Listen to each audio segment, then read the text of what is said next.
이번 순서는 5.18 왜곡과 가짜 뉴스를 바로잡기 위한 김낙곤의 시사본색 연중 프로젝트 5.18 팩트체크입니다.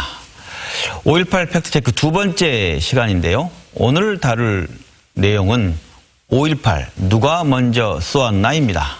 함께 이야기 나누실 분 소개합니다. 조선대학교 노영기 교수 나오셨습니다. 네, 안녕하세요.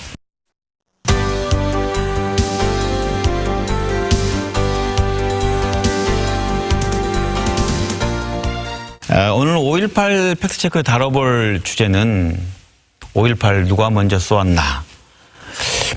사실 의심의 여지가 없는 주제인데 유튜브라든가 극우 매체 등에서 이 문제를 왜곡하는 가짜 뉴스들이 끊임없이 유통되고 있습니다. 논란거리가 될 수 없는 누가 먼저 총을 쏘았나.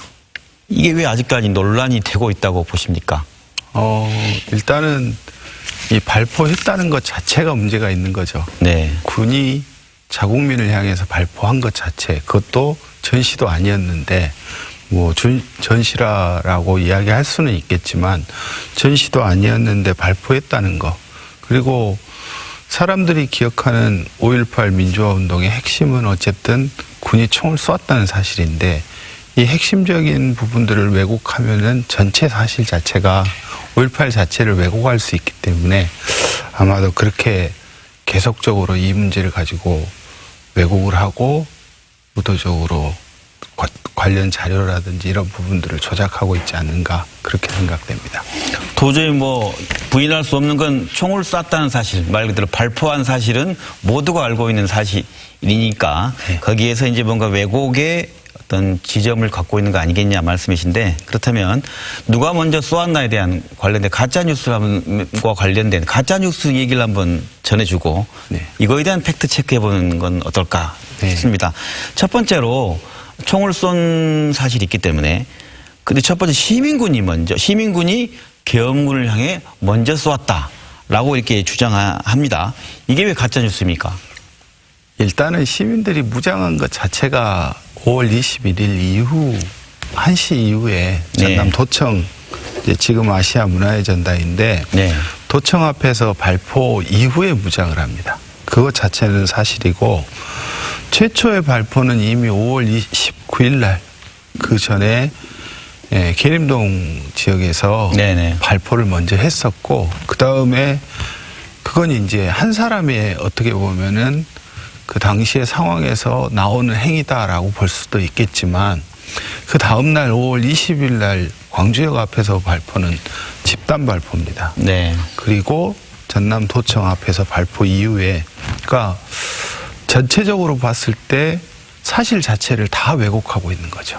최초 발포는 군이 먼저 시작을 했었고, 네. 결국은 시민들은 나중에 무장을 했었던 것이고. 그런데 이제 그 보안사의 5.11 분석반은 이렇게 얘기하잖아요. 극우 매체에서 좀 나온 내용입니다. 예. 이걸 이제 시민이 먼저 쏟다라고 맞추려고 하다 보니까 무기 탈취를 5월 19일 날 했다. 이렇게 이제 소급해 가는 겁니다. 또는 무장 시점과 관련해서 또 5월 20일 오전 8시 이전이다. 이렇게 얘기하는 것. 그때 어떤 주장인 거고 어떤 쪽에서 문제가 있는 겁니까? 카톨릭 센터 그 총기 한정 빼앗겼는데 시민들이 다시 찾아가지고 돌려줘요. 군인들한테 곧바로. 그러니까 그거는 별로 문제가 안 되고, 사실 이제 무기를 빼앗겼으니까 엄청난 일인데 군에서는 그거 자체가 보고가 올라갔는데 곧바로 1시간 뒤에 시민들이 또 돌려주는 것들. 총을 돌려주고. 네. 그 다음에 이제 5월 21일 오전 8시 자료가 이제 문제인데. 네. 무장 시점을 얘기하는 거예요. 네네. 시민들의. 이 자료가 어디에서 나왔냐면, 제가 이제 그 과거에 있었던 국방부 과거사 진상규명위원회에서 처음 발굴한 자료였었는데, 당시에 이 자료의 근거는 어디냐면 전남 도경이었었어요. 전남 도경에서 나온 자료 중에 유일하게 나온 곳이었는데, 한 2년 전인가 전남도 그 지방경찰청에서 5.18을 다시 조사를 한 적이 있었는데, 그 당시에 이제 전남 도경에서 근무하셨던 분들이 그 자료가 오류다라는 것을 정확하게 지적을 하시더라고요. 그러니까 첫째는 여기에서 이제 8시로 무장되었다.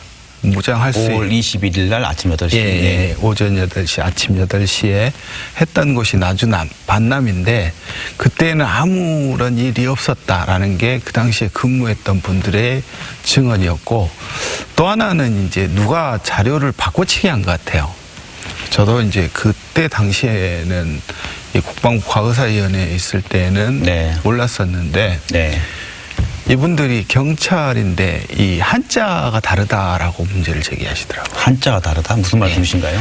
그러니까 보통 경찰 할 때는 경계할 경자를 쓰거든요. 살필 찰자를. 네. 그렇게 써야 되는데 그 자료에 보니까 어떤 한자가 나오느냐면 공경할 경자가 나와버립니다. 아, 아주 뭐 어이없는. 예, 밑에 말씀 원변이 사라져버린 거죠. 그렇게 네. 되면 이제 공경할 경자가 돼버리고 말씀 원이 들어가 버리면 경계할 경자가 돼버리는데 이 당시에 그 전남 도경이라든지 경찰로 근무하셨던 분들이 이건 경찰의 타자기로 만들어진 것도 아닐 뿐더러 한자 자체가 틀렸다.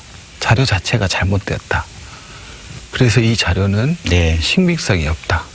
그렇게 보고서에 담았더라고요. 네. 저는 그 보고서가 잘 정리를 하고 있는 것 같아요. 그러니까 지금 5월 21일 날 네. 오전 8시에 시민들이 무장했다라는 얘기는 지금 5월 21일 날 오후 1시에 네. 지금 도청 앞에서 시민들한테 학살이 있었지 않습니까? 네, 네, 네. 그 전에 먼저 네. 아침 8시에 외곽에 나가서 무기고를 탈취해서 네. 시민이 무장했다. 그런 논리를 세웠다는 거죠? 네, 그렇죠. 나주 반남 지서를 습격했다. 근데 그런 네. 적도 없고 네. 자료도 잘못됐다. 이게 누군가 네, 누군가가 21일 그 도청 앞 집단 발표 전으로 네. 시간을 당겼죠. 당겨서 네. 왜곡했다는 말씀입니다. 네, 네.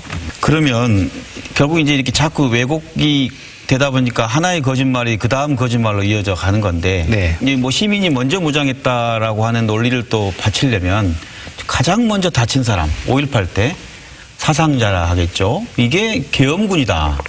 라고 하는 또 주장을 하지 않습니까? 최초의 사상자는 너무 유명해요. 네. 그리고 김경철이라는 분인데 그분은 네. 그 청각 장애인이었어요. 그래서 뒤에서 쫓아오는 걸 못 듣고 희생되신 거죠. 그리고 이제 총상을 입은 분은 지금은 이제 그 어디에서 근무를 하고 계시는 것 같은데 김영찬이라고 당시에는 고등학교 3학년 조대부 3학년 김영찬 씨. 네. 며칠 날이었죠? 5월 19일 한 5시경일 겁니다. 이미 시민이 그때 다쳤다는 거죠. 네, 처음으로. 총상으로. 네. 그러니까 그 전에 뭐 5월 18일이나 아니면 5월 19일에 같은 경우는 네. 뭐 진압봉으로 다치거나 아니면 자상환자나 이런 경우는 나타났지만 네. 총을 사용한 적은 없었거든요. 근데 최초에 이제 총상을 입은 사람은 김영찬이라는 당시에 고등학교 3학년 학생이 네. 그게 공포탄이었는지 어쨌든 간에 군이 총을 발포를 했습니다. 그리고 네. 배 이쪽으로 관통을 당했었는데 네. 운이 좋았던 게 그 당시에 현장에 의사 선생님이 있었어요. 그래서 응급처치하고 네. 전대병원에 그 뒤로 꽤나 오랫동안 이제 그 총상에 흔적이 남아 있었던 걸로 지금도 그 후유증이 있는 걸로 네. 알려져 있는데 어쨌든 그렇습니다. 또 하나 그러면 팩트 체크를 여쭤본다면 이런 거죠. 그 계엄군의 발포는 자위권 발동이다 하면서 정당방위 차원에서 집단 발포라는 자위권을 행사했다. 또 어떻게 받아들일까요? 기본적으로 군이 국민에게 발포하는 것 자체가 잘못돼 있죠. 총을 쏘는 거죠. 네. 그게 사실은 국민들의 생명이나 재산을 보호해야 되는데 네. 그 총구가 국민들한테 향한다라고 하는 것 자체가 말이 안 되는 거고 그렇기 때문에 자위권 발동, 자위권 자체가 사실은 성립이 안 되죠. 그리고 군이 그렇다라고 한다면 시민들의 시위를 막을 수 없을 정도가 되었느냐 그걸 따져봐야 되는데 당시에 시민들은 무장도 하지 않은 무장을 했다라고 이야기들을 하시는데 군은 진압봉 가지고 있었고 어쨌든 발포는 하지 않았었지만 발포 전까지 총검을 사용을 하고 있었고 네. 뭐 여러 가지 물리적인 도구가 많았었고 시민들은 돌이나 화염병은 나왔으니까 그런 부분들이 있었고, 이제 5월 21일 같은 경우도 아세아 자동차, 지금의 이제 기아 자동차 광주 공장에서 장갑차를 가져오기는 했지만, 어떻게 보면은 시민들의 마지막 저항 수단이었던 것이죠. 근데 그걸 가지고 자위권 발동이다. 그리고 이제 시민들이 그 당시에 5월 21일 날 오전이 되면은 얼핏 잡아도 적게 잡아도 한 10만이 모여요. 그러니까 인구 70만 도시에서 10만 정도가 전남 도청만, 뭐 전남대라든지 아니면 조선대라든지 이런 데는 또 모여 있고, 네. 그렇게 있는데 왜 네. 그 사람들이 모였는가는 설명이 안 되고 있죠. 그러니까 사실은 그렇게 많이 모이게 된 것은 그날 새벽에 광주역 앞에서 발견된 두 구의 시신 때문에. 네. 그러니까 군이 3공수여단이 전남대로 광주역에서 전남대로 철수를 하면서 두 구의 처참한 시신이 남겨진 걸 보고 사람들이 흥분해서, 당시에 5월 21일 오전에 어떤 일이 있었느냐면 네. 시민들하고 도지사하고 협상을 합니다. 근데 협상하는데 뭐 여러 가지 정부가 잘못됐다 인정하고 해라 하는데, 시민들의 요구사항 중에 하나가, 가장 빗발치는 요구가 공수부대를 광주 시내에서 철수시키라는 것이었어요. 근데 전혀 하지를 않았죠. 이제 시민들이 총을 쏘는 군인들을 향해서 네. 대응할 수 있는 게 사실은 별로 없어요. 그래서 이제 트럭이라든지 버스라든지 이런 부분들이 나오지 않았겠는가. 좀 그런 측면들도 고려를 해야 되지 않는가라는 생각이 듭니다. 네, 누가 먼저 쏘았나로 얘기를 다시 돌아간다면, 누가 먼저 쏘았나라는 얘기를 하다 보면, 결국 이 집단 발포에 대한 명령에 대한 문제를 얘기하지 않을 수 없습니다. 팩트체크할 내용은 전두환의 주장입니다. 전두환은 군에 의한 학살이나 발포 명령은 없었다. 이 주장 어떻게 봐야 됩니까? 이미 관련된 진술이나 이건 공수부대원들도 스스로 인정을 하고, 나중에 이제 90년대에 검찰의 수사를 받을 때에도 인정했고, 네. 재판에서도 인정을 했고, 그러니까 있는 자료, 있는 이야기들, 그리고 희생된 사람들, 피해를 네. 입었던 분들의 이야기들 자체가 전혀 반영이 안 된 엉터리 주장이죠. 전두환 씨가 회고록이나 이런 쪽에서 가장 많이 언급한 얘기를 보면 지휘라인입니다. 지휘라인. 군이라는 건 딱 위에서 명령을 내리면 딱 하는 거예요. 근데 거기에 자기 없었다. 또 공식 지휘라인을 통하지 것은 없었다. 자신은 계엄사령관 아래에 있는 합수본부장이었고 라고 하는데, 그거는 12.12 이후에 군의 지휘권은 사실은 신군부에게 다 넘어갔고, 그 핵심은 전두환이죠. 뭐 딱히 명령서가 존재하는 건 아니고, 그리고 이제 또 하나 같이 이제 주장하는 게, 네. 자신은 5.18과 무관하고 자기는 잘 몰랐다. 그거 아니어도 업무가 바빴다. 중앙정보부 설이었고, 중앙정보부장 설이었고, 뭐 국가의 일을 봐야지 내가 광주 시내에서 일어난 일을 봐야 되느냐라고 주장을 하는데, 당시에 보안사령관이었으니까요. 보안사에서 최고위급 간부들이 3명이나 내려와요. 한 사람은 기조실장이었던 사람이었고, 또 한 사람은 광주1고 출신의 육사를 나왔던 정말 애지중지하는 부하이자 후배, 또 한 사람은 나중에 이제 수사단을 이끄는 사람들 내려보내서, 그리고 현지에 있는 505 보안부대나 아니면 보안사령부에서 내려온 사람들이 네. 보고를 올렸을 건데, 귀착점은 두 군데거든요. 하나는 1차적으로는 보안사령부에 올라갔을 것이고, 또 하나는 이 계엄사령관에게 올라갈 수도 있고 안 올라갈 수도 있고, 그런 상황이 있지 않았는가. 쉽게 설명해 주신다면, 공식 지휘 라인이 원래대로 한다면 어떻게 돼 있다고 봐야 되는 겁니까? 계엄사령관이 있고, 계엄사령관이 있고요. 그 밑에 이제 보안사령관이 있어야 되죠. 네. 상식적으로는. 근데 당시에 전두환 씨 같은 경우는 중앙정보부장 서리도 같이 했어요. 쉽게 말하면 국무회의에도 들어가죠. 그리고 사실은 그거는 법적으로도 말이 안 돼요. 4월 달부터 나오는데, 왜냐하면 그 당시에 중앙정보법에 의하면 부장과 뭐 기획 무슨 담당하는 최고위급 간부들은 겸직을 할 수 없는데 군의 정보와 민간의 정보를 다 가지고 있는 거죠. 그래서 몰랐다라고 하는 건 말이 안 되는 거죠. 그 말씀 특전사와 네. 공수부대를 별도로 지휘하는 어떤 상관없이 지휘권과 상관없이 작동하는 이런 시스템이 있었다, 그렇게 이해할 수 있을까요? 어떻게 봐야 될까요? 그러니까 정식적인 지휘 계통이라고 한다면 네. 특전사는 계엄사령관 지휘 아래에 있어야 되는데 이게 정식 계통과는 다른 라인이 좀 존재하지 않았을까. 공수부대는 또 다르게 지휘 계통을 따르고 어떻게 보면 교범에 충실한 시위 진압을 할 수 없는 부대였죠. 공격형 특수부대였기 때문에. 근데 거기를 투입한 것 자체도 문제고, 네네. 그리고 실제로 그 잘못들이 시내에서, 광주 시내에서 그냥 금남로나 이런 곳에서 눈앞에서 쫙 펼쳐지는 걸 보고 시민들이 분노하지 않았을까. 그리고 이제 그게 처음에는 단순한 폭행이었다라고 한다면 나중에 가면 이제 발포로 이루어지게 되는 거죠.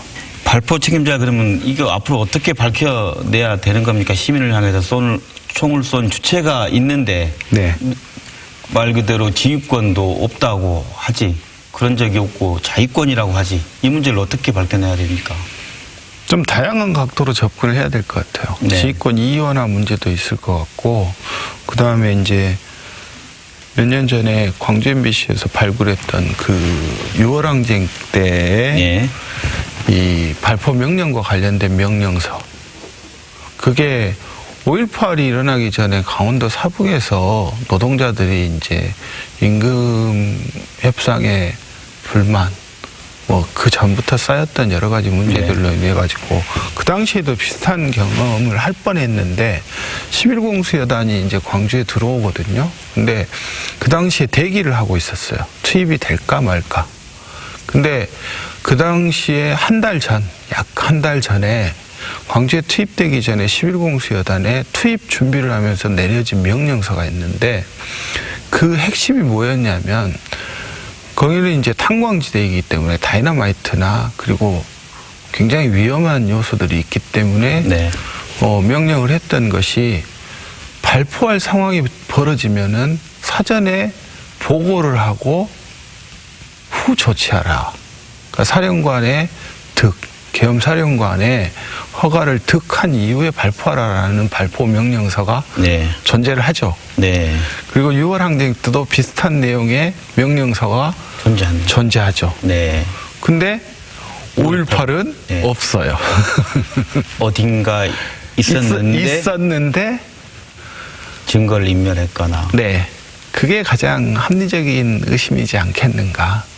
결국 우리가 5.18 너무나 당연한 누가 썼냐의 문제를 얘기한 건 5.18 가짜뉴스 얘기를 하면서 여기까지 왔는데요. 유통 그 근원은 무엇이고 근절하게 하는 방법은 무엇이 있다고 생각하십니까? 일단은 그 유통의 근원은 정치적인 목적인 것 같아요. 네. 자신들의 과거를, 역사를 왜곡하는 사람들은 어쨌든 자기들의 목적 달성을 위해서. 네. 특히나 이런 가짜 뉴스들이 지난 정부 시절에 굉장히 많이 유통이 되고 있고, 네.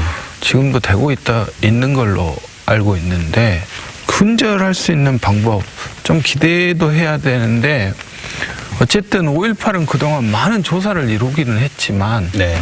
제대로 된 보고서는 나오지를 않았어요. 국가 차원에서. 이번에 이제 진상규명위원회는 어쨌든 법에 근거해서 법적 효력을 갖는 보고서를 만들어야 되기 때문에 그게 좀 만들어진다라고 한다면 최소한도로 법적인 시비 다툼에서는 유용한 게 되지 않을까 싶습니다. 이제는 40년이 흘렀기 때문에 말할 수 있는 핵심 증인들이 자연적으로 사라질 수밖에 없는 상황이기 때문에 네. 어쩌면 이번이 마지막 기회이고 이때 제대로 정리하지 않으면 이 가짜 뉴스는 절대로 근절되기가 힘들지 않을까라는 생각입니다. 그 자위권 발동이라는 그 표현을 쓰다 보니까 5.18과 관련된 용어에 대한 고민을 좀 해봐야 되지 않냐 생각을 해봤는데 네. 지난번에 다뤘던 게 광주 교도소 습격 사건. 네. 이러니까 무언가 폭도들이 습격한 그 팩트로 들어가 보면 광주의 진실을 알리려고 했던 분들이 광주 외곽에서 어떤 군인에 의해서 학살된 네. 그런 사건인데 광주 교도소 습격 사건으로 네. 지금 말씀하신 자위권 발동 이런 게 용어를 쓰면 북한군이 침투할 정도로 심각한 곳에 당연히 군이 총을 쏴야 되는 건 아니냐는 논리를 만들어내는 거 아니냐. 그래서 어떤 5.18 자위권 발동이라는 용어 이런 어떻게 좀 바꿔야 진실에 접근할 수 있지 않을까 생각도 해보는데 어떻게 바꾸면 좋겠다고 생각되십니까? 그냥 있는 사실 그대로 바꾸는 게 낫지 않을까요? 군의 발포. 그냥. 이게 자위권이라는 것도 말이 안 된다라는 생각이 드는데 네. 사실은 어떻게 보면은 최후의 보루가 되어야 되고 마지막 순간까지 네.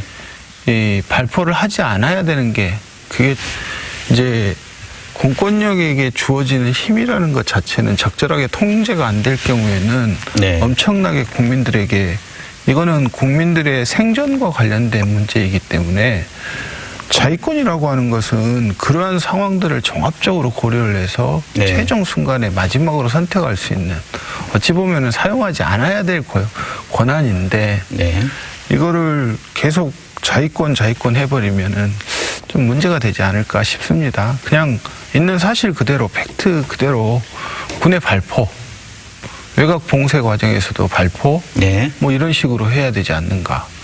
그러면 이제 남는 게 시민들은 그럼 뭐냐라고 하는데 발포에 따른 저항이죠. 저항권이죠. 국민들의 저항권도 보장이 되어야 되는 상황이었고 안 그러면 눈앞에서 사람들이 쓰러지고 있는 것이었기 때문에 그래서 군의 발포와 저항 뭐 그 정도로 해야 되지 않을까 싶습니다. 네, 네. 지금까지 조선대 노영기 교수와 함께 5.18 누가 먼저 쏘았나 라는 논란에 대해 팩트체크 해봤습니다. 네, 지난 월요일 서울시청에서 뜻깊은 행사가 있었습니다. 박원순 서울시장이 광주의 이용섭 시장과 화상통화를 하며 올해 5.18 행사를 함께 하자고 약속한 것입니다. 5.18이 40년이나 됐는데도 이런 공동행사가 처음이라고 하니 5.18의 전국화는 생각보다 더딘 것 같습니다. 80년 5월 고립광주의 공포를 잘 알기에 광주 공동체는 어찌 보면 상대의 아픔을 공감하고 짠해하는데 더 민감해 왔는지 모릅니다. 올해로 60주년을 맞는 대구 2.28 민주화운동 기념행사에도 광주가 함께하기로 했지만 코로나 사태로 취소되자 지금 필요한 일, 바로 병상을 나누는 연대에 나섰습니다. 또한 남도의 신선하고 맛있는 음식이 달빛 고속도로를 타고 도착하자 현지에서는 마스크 이상의 감동을 받았다고 합니다. 올해 5.18 40주년을 전후로 해 제주 4.3항쟁, 서울의 60항쟁, 그리고 41주년이 되는 부마 민주항쟁 등이 이어집니다. 광주와 대구, 부산, 제주, 서울이 지역만 다를 뿐 민주주의를 갈구하는 모습으로 닮아 있었습니다. 5.18의 전국화도 바로 이 협력과 연대, 서로에 대한 공감에서 답을 찾아야 하지 않을까 생각해 봅니다. 김낙곤의 시사본색 이번 주 순서 여기서 마칩니다. 고맙습니다. Here's to the ones that we got. Cheers to the wish you were here but you're not. Cause the drinks bring back all the memories of everything we've been through.